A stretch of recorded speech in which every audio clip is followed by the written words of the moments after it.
Kenapa?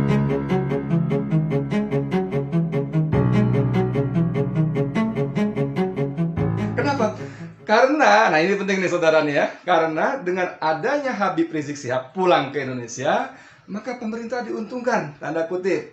Diuntungkan. Pertama, pemerintah menjadikan Habib Rizik sebagai kambing hitam. Kambing hitam dari kegagalan rezim ini mengelola negeri. Gimana kan gagal di ekonomi? Babak belur. Ekspor jeblok, ya kan gitu kan? Pendapatan rakyat hancur lebur.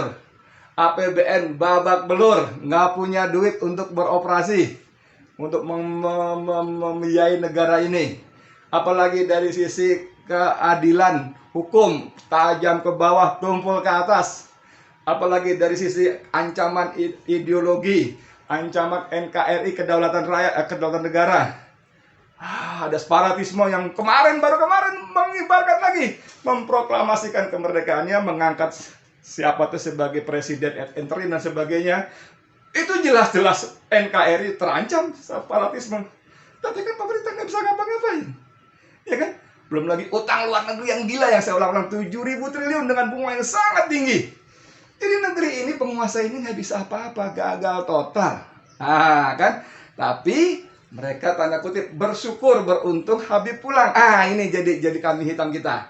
Ini ancaman NKRI kita. Ini mengganggu kedaulatan negara kita. Ini mengancam kesatuan bangsa kita.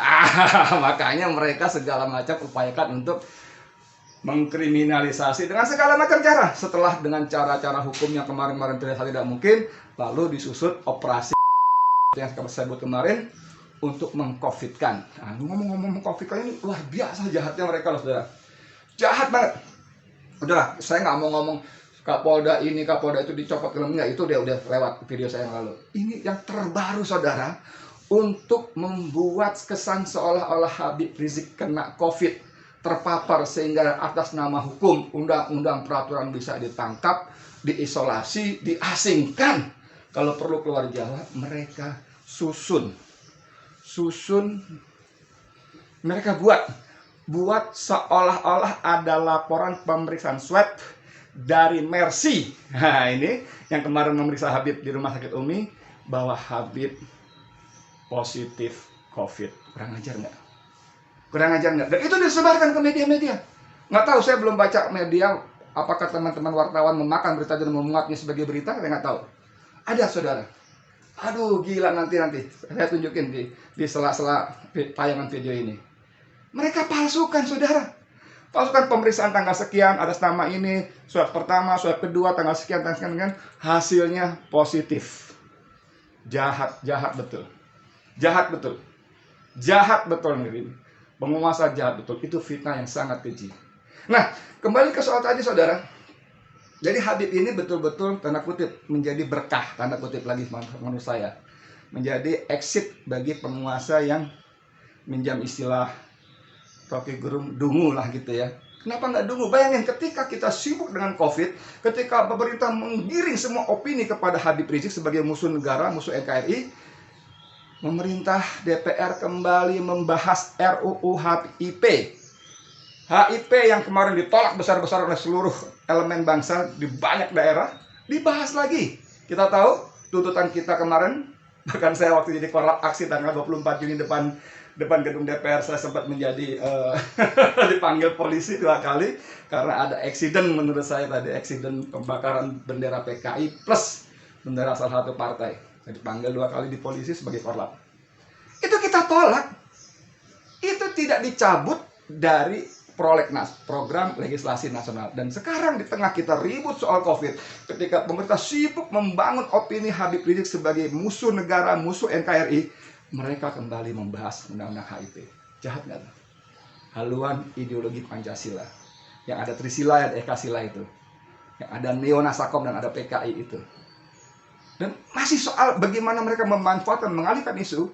Di tengah suasana seperti ini, mereka mengobral, menandatangani kontrak penjualan 200 juta ton batu bara dari Indonesia ke Cina. Saya bacakan ini.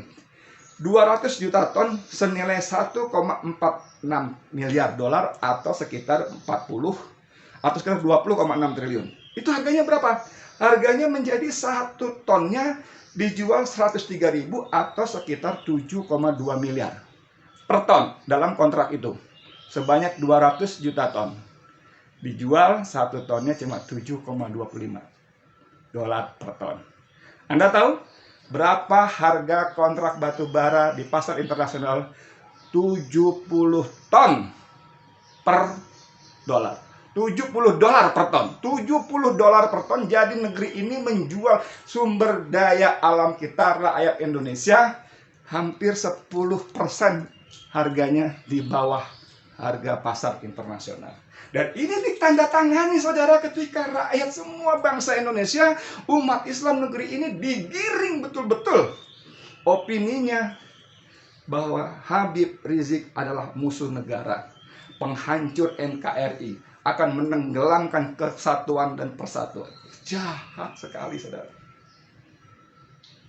Jadi, tadi kalau saya buka video ini, sudah dengar pemerintah berterima kasih pada Habib.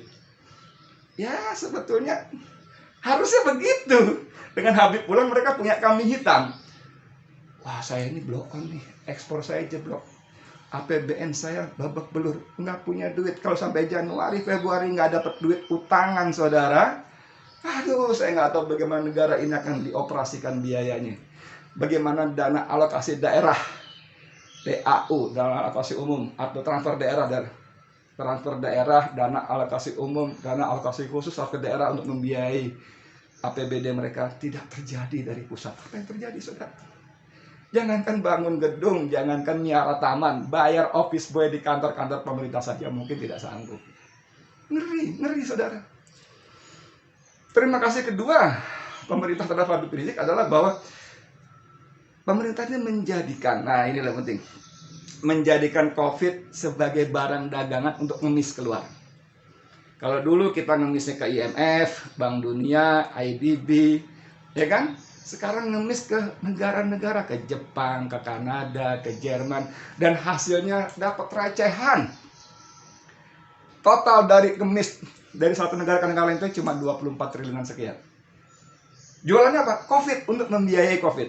Anda tahu dalam undang-undang terbaru kita yang nomor 2 tahun 2020 tentang COVID itu, dana yang awalnya pada Perpres, maksudnya dari Perpu, peraturan pemerintah pengganti undang-undang cuma sekitar 405 triliun, sekarang sudah melonjak menjadi 900 triliun lebih untuk dana COVID yang ini penting nih, yang tidak jelas kepada siapa mengalir. Tidak jelas. Hanya untuk kesehatan cuma berapa? Dari 70 triliun menjadi berapa gitu? 85 itu berapa? Selebihnya untuk pemulihan ekonomi, untuk relaksasi pajak, untuk keringan pajak, untuk restrukturisasi perusahaan. Itu semua untuk pengusaha, saudara. Untuk pengusaha. Bayangin.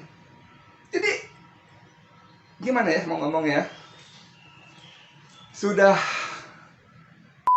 gitu ya. Kinerja di bawah bandrol.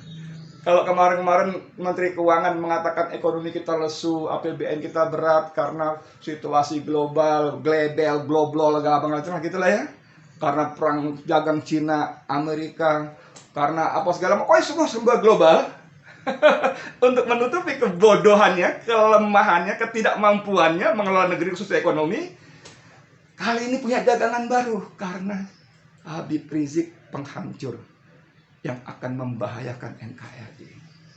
Jahat, dan itu operasi main. Saya nggak tahu apa pertimbangan orang-orang di balik operasi memalsukan surat pemberita, surat hasil tes swab. Pakai Mercy lagi, bayangin Mercy kan secara logik paling gampang Mercy akan dengan mudah membuat pernyataan pers membantah. No, kami tidak pernah mengeluarkan surat hasil pemeriksaan swab seperti itu. Kan dengan mudah. Apakah mereka saking paniknya sehingga begitu bodohnya? Saya nggak tahu. Nggak tahu operasi dikelola oleh siapa, sama siapa, saya nggak ngerti. Tapi ini menunjukkan kepanikan yang luar biasa. Itu bodoh sekali. Bikin surat hasil pemeriksaan swab palsu.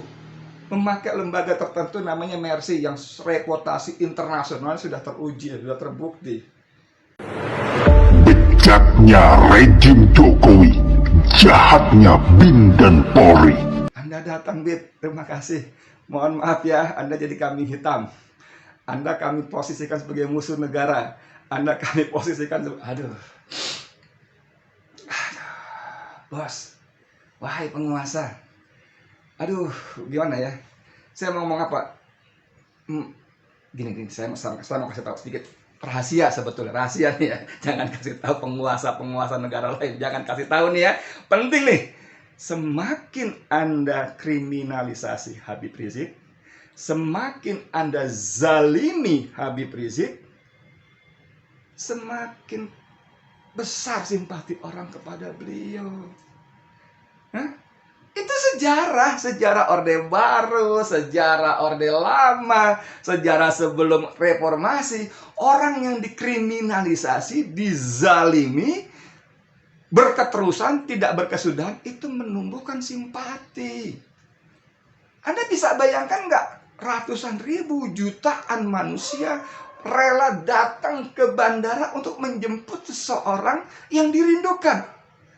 Tunjukkan kepada saya siapa di negeri ini, bahkan di luar negeri, yang mendapat penjemputan kepulangan dari luar negeri sedahsyat itu. Bisa nggak? Anda gini lah. Aduh, gimana ya? Otaknya dipakai dulu gitu loh. Oh, ada orang seperti ini gitu loh. Anda bisa bayangkan ada orang yang rela datang ribuan, diundang nggak diundang, di acara pernikahan anaknya, di acara maulid di rumahnya, di pondok pesantrennya. Anda bisa bayangkan nggak orang bikin azan rame-rame viral, yang hayya ala salah diganti hayya alal jihad, untuk menunjukkan kecintaannya, pembelaannya kepada Habib Rizik Syihab yang kalian kriminalisasi, kalian zalimi. Itu apa yang menggerakkan semua itu? Mereka dibayar. Berapa dananya untuk membayar mereka semua itu? Saya semalam sampai jam 11 kurang lebih masih di Petamburan. Dan saya masih melihat banyak manusia, baik laskar maupun umat Islam simpatisan. Banyak, saya semalam masih di Petamburan. Ini kan nggak masuk akal, bos. Pakailah akal jernihmu, akal sehatmu gitu, kalau kata Rocky Gerung. Dengan terima kasih.